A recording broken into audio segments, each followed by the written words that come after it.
Hi, Matt Bauer here from Bauer Tree Equipment. We're going to do a little demonstration of this 2013 Bandit 990 XP.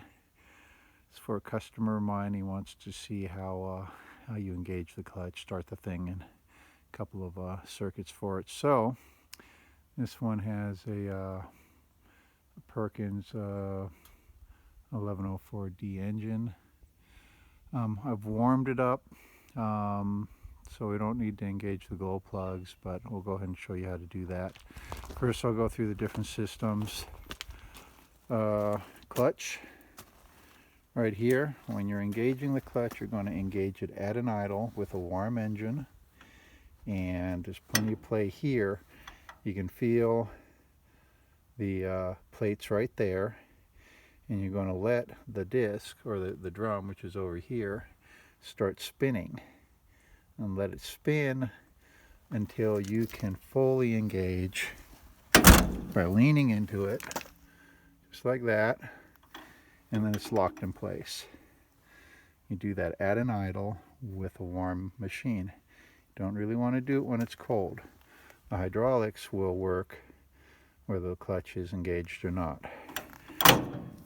That disengages it, which when you go to disengage it, you're going to disengage it after the engine has spun down to idle, and give it a little bit of time just for everything to calm down, then go ahead and disengage it. This is your throttle. It's a multi-position throttle, variable, so you can pretty much put it at any speed. Typically when you engage it, you're going to up the RPMs a little bit, let everything warm up a little bit more, and then hold it up like this until you're at full RPMs. That's your on-off switch, that's your preheat position, and that's the start position. This is your engine monitoring system. It's a Murphy monitoring system. It doesn't control the engine at all, it just tells you what's going on with it. It'll give you RPMs, coolant, temp, all that sort of stuff. And over here, this is your auto feed controller,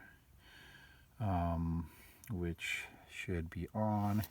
You turn it off here on this button. This will give you hours. Yeah, and you generally don't have to mess with that. Come over to this end of the machine.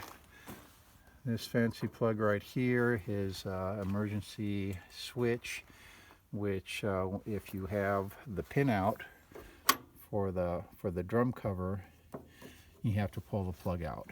If you pull the plug out, you can't start the engine. So that's a safety lockout system. Over here we have 3 controls. This right here is your control for the feed rollers, reverse, neutral, and forward. This lever here, there's one on either side, is for your feed control rack right here. It will lift it up. That's your lift crush. This lever here is a selector for the winch.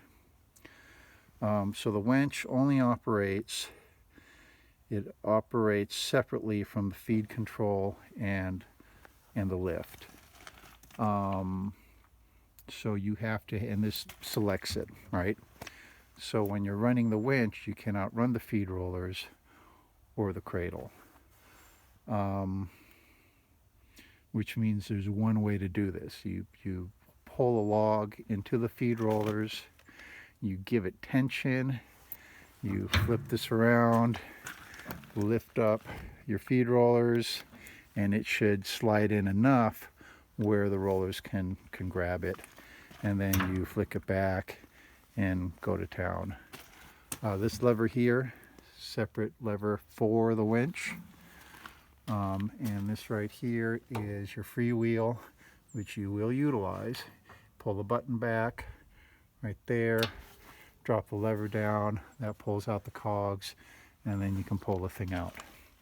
So you do that first, you pull out your wire, wrap it around the tree, come back here, mess with your controls, pull it in, lift it up over the deck, pull it into the feed rollers, click that again, lift up, goes in, flop it over, pull this over, and boom, you're chipping. You'll figure it out. A couple other things. This is your locking pin for the chip chute. This is your elevator. When you transport this thing, always, every single time, make sure that your pin's secure. Common mistake is people run these things, they leave that open to do some side chipping. Turn that off. They leave it off, and you know, you hit a pole or a truck or something as you're driving by. And anything else? Air cleaner, keep it clean. This radiator screen comes off by pulling up and pulling it out. Keep your radiator clean.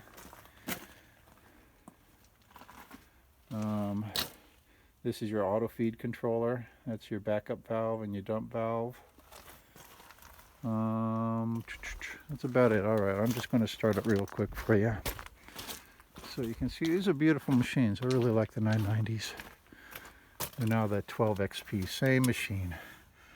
Alright, so we're going to wait just a minute for this thing to give me some numbers. Hold it in the warm position, warm up, and then crank. Since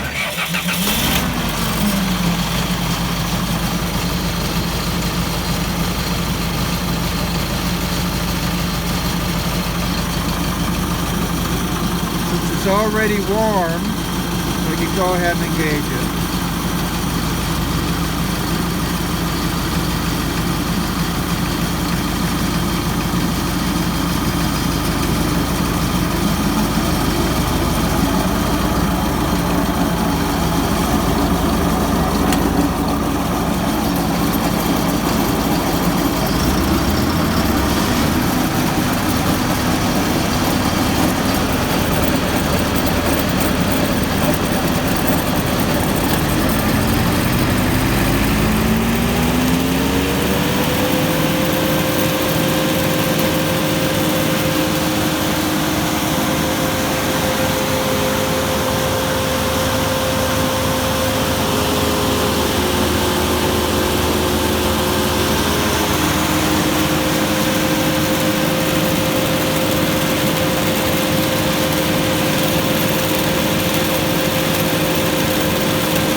It. Now, normally, if you have a hot engine, you've been running it for a while, because it's a, is this one a turbo? Yeah, I think it's a turbo.